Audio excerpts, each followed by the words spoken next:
Hello my friends, it's the Game Boy Geek here, and today you'll be shopkeepers in an adventuring town plagued by monsters. You'll be drafting items, then secretly choosing which of those items to place in your windows to attract wealthy heroes to your shop. Now you'll be supplying these brave heroes with the weapons and equipment they need to save your town. Bargain Quest is a game of adventure and capitalism for 2 to 6 players. Takes 45 minutes to play, is for ages 8 and up, and published by Renegade Game Studios. Today we'll be doing a rule school where I'll teach you how to set up and play the game so that you don't have to read the rulebook yourself. Now I've placed timestamps below me in the description of this video, just in case you want to jump to a specific section of the rules. Well, without further ado, let's get started.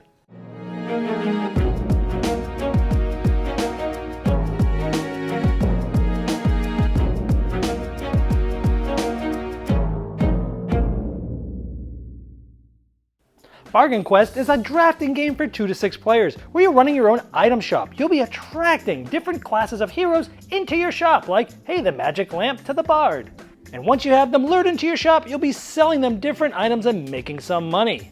Then you'll be going on an adventure and getting some extra cards and trying to both attack against the monster's toughness, and if so, you give them a wound and get some points. If you're able to defend, you'll also get points.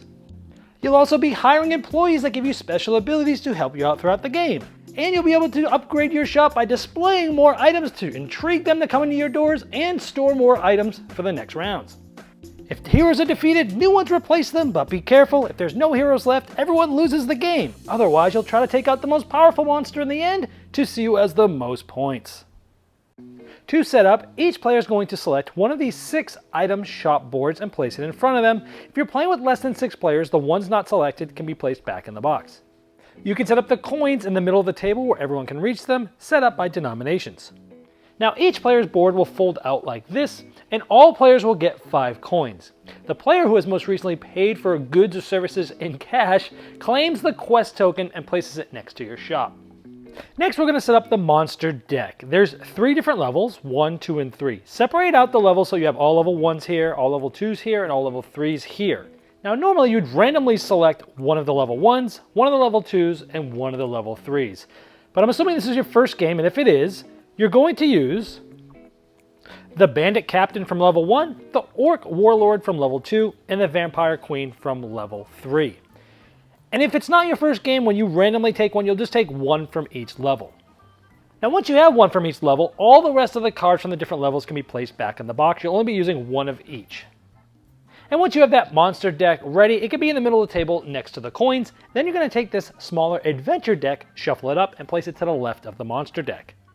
And just above that monster deck, you can place the star and wound tokens. Next, you'll find the item deck. It has a brown back on these cards. You'll shuffle it up and place it like this.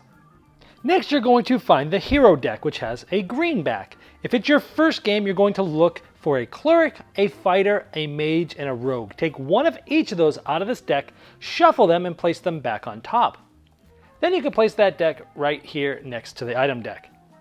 Next, you'll find the employee deck, which has these purple backs. Shuffle them up and place them just like that. Then next to that employee deck, you're going to find the 2 upgrade decks. One of them will say display upgrade and the other will say storage upgrade. Make sure all of them in this deck say display and all of them in this one say storage, and make sure it's the side of the card that has the cost in the upper left. Then just below the monster deck, you're going to take cards from the hero deck and place them face up. 1 card for however many players that are playing. In this case, we have a full complement of 6 players, so we have 6 heroes placed out. And then for each hero, you're going to place coins on them equal to the amount in the purse in the upper right. For example, 20, you take all those from the supply. The object of the game is to have the most points, and you'll be getting points from these star tokens. And you'll be getting those tokens by wounding monsters and defending yourselves by them. You'll also be getting some money, and money can be converted to points at the end as well. The game is played over multiple rounds, and each round goes through these 6 different phases at the bottom of everybody's shop board. The first phase is the supply phase. If the top card of the monster deck is face down, you'll flip it face up. Like here we have the Bandit Captain, which is the level 1 monster for this game. Keep in mind that each monster has an ability that can trigger at different steps throughout the game.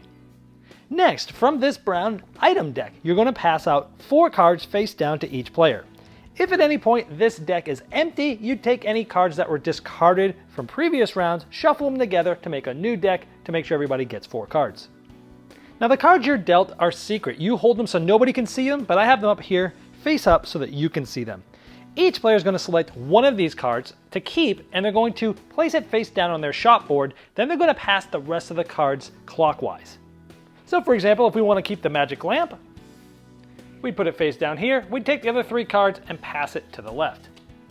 Which means we're going to get 3 cards from our right. We're going to look at them, select one, and we will keep repeating this process until we have no cards left to draft from. And as your board shows, after the supply phase, we'll go to the display phase. And in this phase, each player takes one of the cards in their hand now that they've drafted, and they're going to place it face down in this display area, and all players are doing this simultaneously. Now this card is not going to be able to be sold this round, but it's going to help attract heroes into your shop to sell them something else. Now once all players have finished preparing their displays, all players flip their cards simultaneously. So let's say we selected the magic lamp. On the bottom left are hearts. This is the appeal value. The person who has the most appeal value there is going to be the first to select heroes. Now if it's tied between players that have the different appeal value, the tied shop with the highest total price of all items in their display gets to choose first. And if it's still tied, the tied players will go in clockwise order, starting with the player that has the quest token. So players will go in that order from most appeal value to least appeal value, choosing a single hero. Now the card that I had in my display is here, and I've just placed it here temporarily just to show you that there are class icons here, which means that this, which was in my display area, can only attract heroes that have at least one of these class icons into my shop. For example, this icon allows me to possibly recruit the rogue to come into the shop. Where this one, it could attract the mage, the demon slayer, or the bard, but I could not attract the fighter or the cleric with the magic lamp. Now once you have the hero that you've selected in your shop, you're going to be able to sell them things from the other cards that you've drafted, but you're only going to be able to sell them things that they can use that also match their class icon. So by looking at my hand, sure, I might be able to get the rogue this, but these other 3 cards I could offer to the demon slayer, the bard, and the mage, so I'm probably going to want to take one of those. Now I hadn't shown you this yet when I was setting up the game because I didn't want to show you all the details, but this card, when it came out, the bard, using the street musician ability, all players would have had to have given them 5 coins if they can. And if you remember, all players started with 5, so we've got a bunch on there from all 6 players. So I'm going to go ahead and take that bard. So when that hero enters your shop, you just place it next to it with all the coins that were on it, just like that. Then we'll go to the next player who has the most appeal value. Now it's possible when it's your turn to choose a hero, there might not be one that has an icon that matches any of the icons on the card that you selected for your display area this round. And if that's the case, you must wait until all other players have chosen their heroes. Then if none of the available heroes have at least one of those icons, you'll simply just take any one of the heroes at that point that you'd like. And if there's more than one player that is like this, then you go in the order of that appeal value of the card in your display area. Now when the last hero has entered a shop, that shop's player claims the quest token. Then starting with the player that has the quest token and going clockwise, each player would resolve their hero, but I'm going to actually show you ours being resolved since you've seen it evolve over this round. Once all the shops are occupied, you'll be selling them item cards from your hand. Remember, you can never sell them the one that was in your display area. Now when selling them to the hero that you have in your shop, players can do this simultaneously. Now the hero will use money that's on their card to buy these, and the cost of these items are here. If you remember, the bard had 30 bucks on there because there were 6 players, and the total of these 3 items here is 30. So he's going to pay that 30 to us, who is the shopkeeper. This is how you make money in the game. And when selling items to the hero in your shop, players can do this simultaneously. And when you equip the cards, put them underneath like this so you can see the benefits of defending and attacking, for example. Once that's done, all players will take the card that was in their display area and put it back in their hand. Then you'll go to the adventure phase where each player is going to get one of these cards. Like for example, this one's Brave. I get +1 attack. Some of them will have abilities that you follow on the card. First, we're going to resolve attack. We have 2, 3, 4, 5. And then we compare that to the toughness of the monster. If your value equals this or is higher, you've dealt it a wound. Ours was 5, this was 4, so we deal it a wound. So it will get a wound token, and the player that did that will get 1 star token. Then we're going to look at the defense. We have 2, 3 more, so it's 5, 6, 7, 8. And we look at that versus the strength value of the monster. That's 3. If you're equal or higher, you've defended yourself. In this case, we have, so we get another star token. Now, if your hero was unable to defend, the hero card would get discarded, so would any money on it, so would any of the item cards that were attached to it, and so would the adventure card. Then all the other players, one at a time, going clockwise, will resolve in the same way. At this point, we check to see if the monster is defeated. A monster is defeated if it has at least as many wound tokens as the number of players. In this case, we're playing with 6, it has at least 6, it's defeated. If a monster is defeated, all surviving heroes will get the amount of money that's in the treasure chest. In this case, it would get 20. Now, if this happened to have been the last monster in the game would end immediately. Otherwise, assuming it's not the last monster, each surviving hero is going to get that amount. In this case, the bard's going to get 20 more. Remember, it's still at 10 because it used some of that other money it had from coming out to buy all those items. You'd then shuffle in all of the adventure cards back into the adventure deck. Now, if the monster was not defeated, all surviving heroes would get this amount on them instead. So in this case, if it wasn't defeated, you'd get the money like I just showed. Now remember, this goes to the hero, not to you. You only make money when you sell the items. The heroes make money if they survive each round. Now, in this case, if the monster is not defeated, all of the adventure cards get discarded. Also, all of the item cards will get discarded, and this hero will go back into the lineup. And it's going to go there with the amount of money that was then left on there. But let's say the monster was defeated this round. The surviving heroes, let's say it was just these two, they get to keep that money, they come back out. And new heroes would come out from the hero deck to replace the ones that were defeated, and they'd get the starting money in the purse as we did in setup. Now at the end of the adventure phase, if no one was able to wound the monster, you simply just give it 1 wound because all of their tries ended up doing some damage to it. Then you move on to the upgrade phase, where you'll have a chance to improve your shop with upgrades and employees. First thing you'll do is you'll take the 2 cards from the employee deck and put them face up near the deck like this. Then starting with the player with the quest token and going clockwise, each player, if they want to, can buy up to 1 card total.